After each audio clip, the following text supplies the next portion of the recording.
Hi y'all, welcome to Sprouting Soul. In today's video, we're going to be doing a couple of my two favorite vegan recipes. I typically follow my mom's rule of thumb, the less ingredients, the better. Stay tuned if you want to learn some super fast, but super healthy recipes.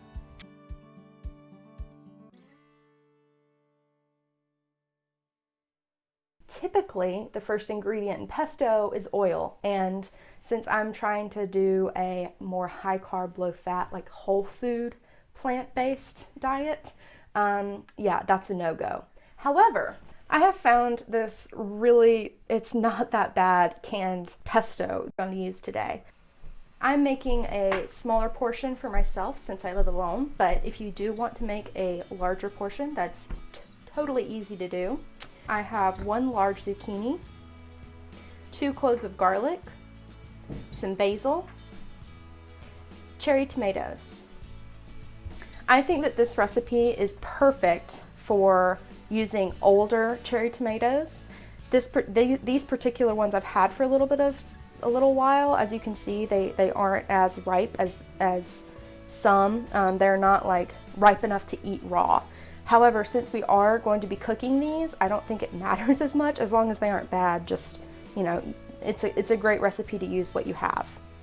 Another point that I will make is that the basil is completely optional. I just happen to have a basil plant, and these are the only leaves that I had that were ready to be cut. So yeah, if you don't want the basil, opt it out. Use dried basil, whatever you have.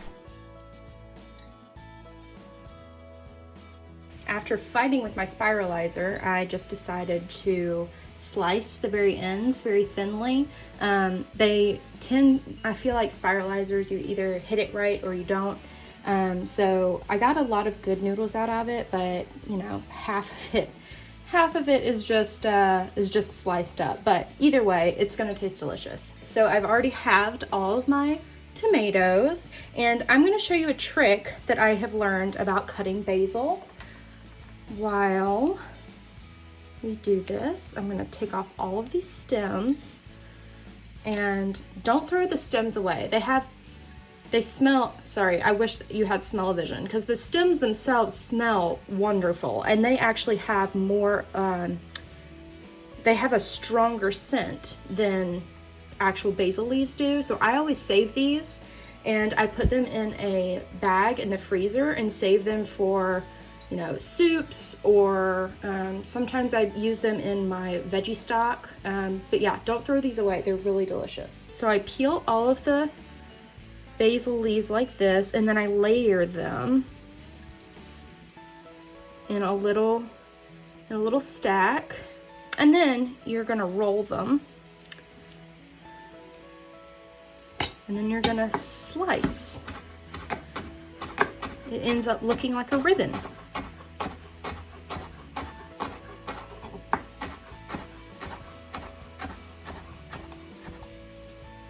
There you go. See, it's like a ribbon cut. And then I'm gonna go ahead and get all that garlic ready.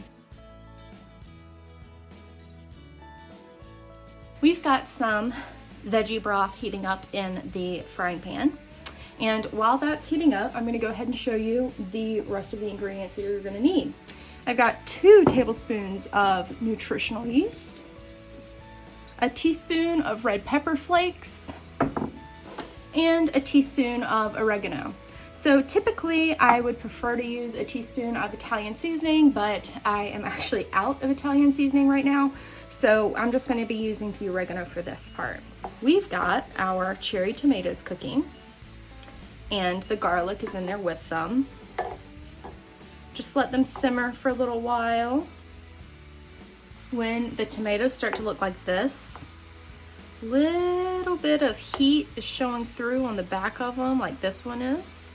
That's when you're going to want to go ahead and add your nutritional yeast. It'll help thicken up the little bit of sauce that we've got in there, as well as the red pepper flakes and your Italian seasoning / oregano.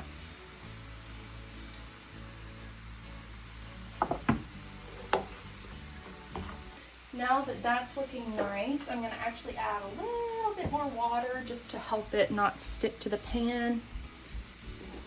This is the point when you will want to add your zucchini.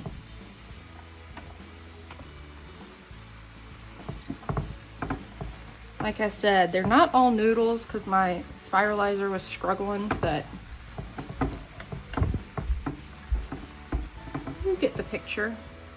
Now, I don't want to actually cook this zucchini. I just want to sweat it a little bit. If the zucchini is still a bit raw, then that gives us the chance to have a more noodle-like consistency instead of just nothing but squish. While that cooks up, let's go ahead and open our jar, if possible. There we go. Who said I need a man to open my jars for me?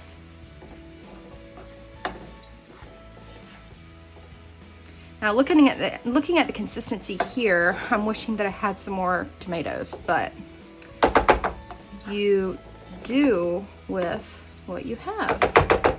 Now I'm not going to put very much of this in here because I think the sauce is really nice already.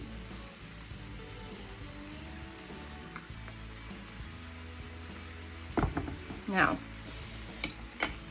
my rule of thumb, I like to add less sauce than you think you'll need because sometimes it gets soggy and you don't want it to get soggy, so it's easier to add more sauce later than take sauce away, which is, you know, basically impossible.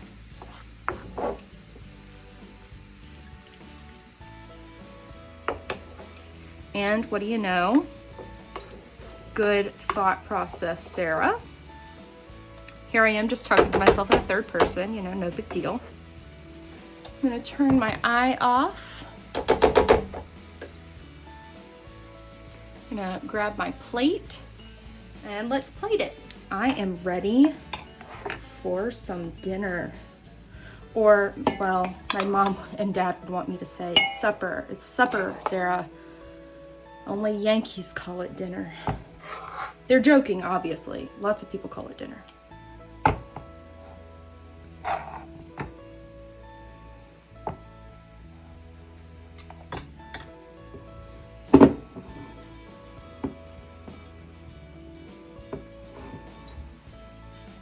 And don't forget the basil.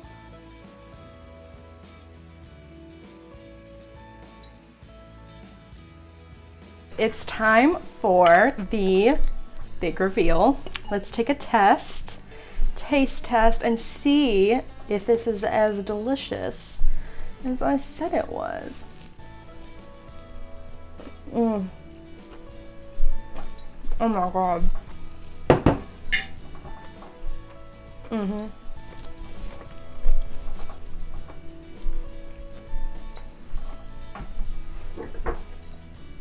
That's freaking good.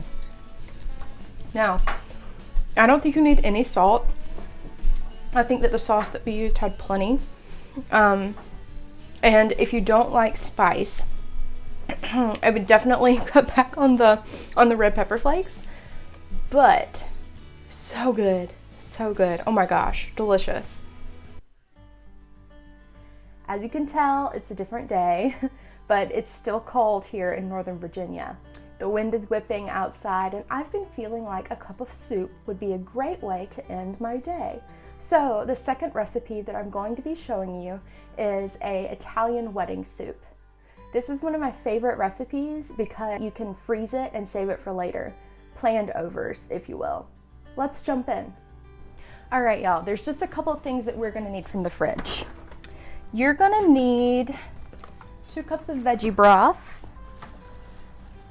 some kale, and these bad boys. These are field roast sausages. They're some of my favorites. They're the smoked apple and sage sausage. Here's what you'll need from the pantry. You'll need some diced tomatoes. Any can is fine. I just got this brand because it was on sale. Hooray! I've got an onion, and 2 russet potatoes. You can use any potatoes that you want to. I just like using russets because they're cheap.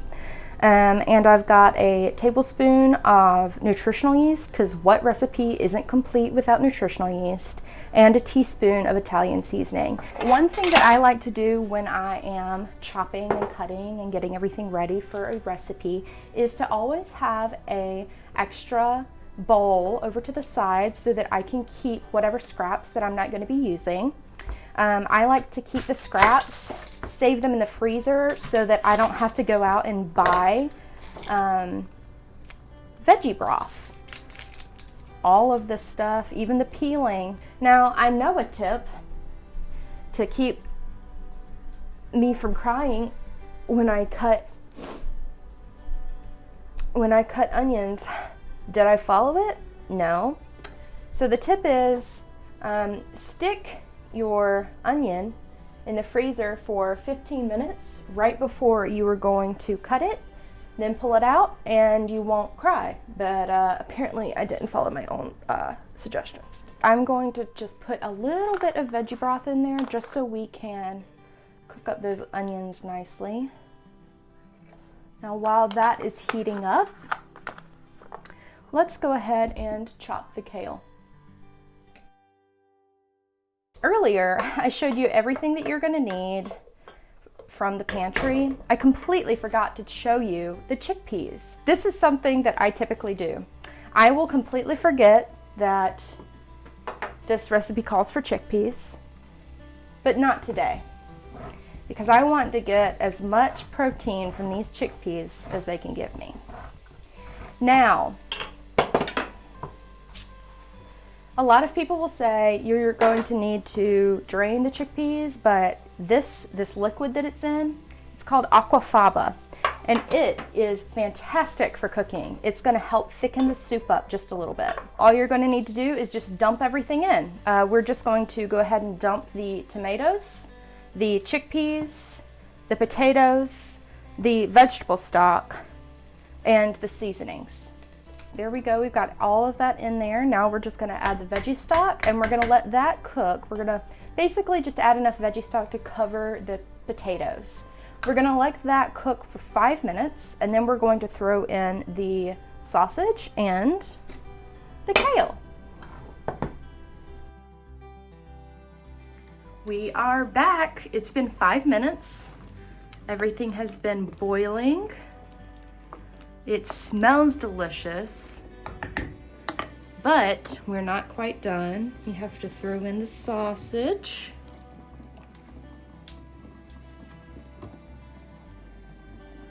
And the kale.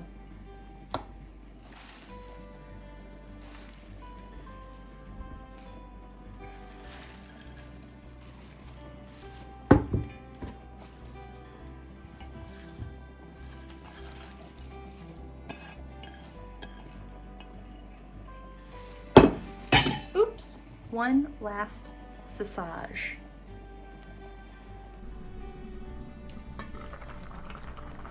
All right, let's check those potatoes.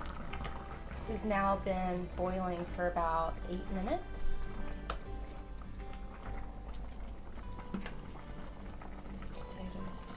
Yes, there we go. That's just like I want it.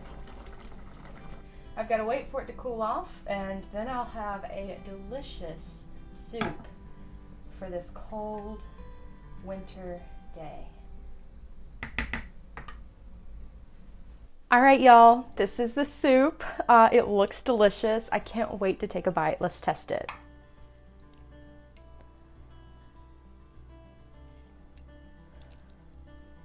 Gotta get some of that sausage in there too.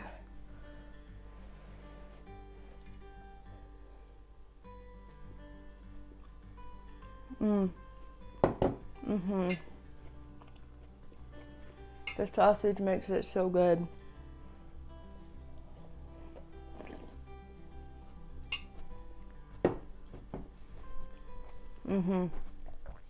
Oh yeah, so good. So good. Highly recommend. Highly recommend. Alright guys, that's the end of this video. If you liked this video, please give it a big thumbs up. And if you'd like to see more, please subscribe.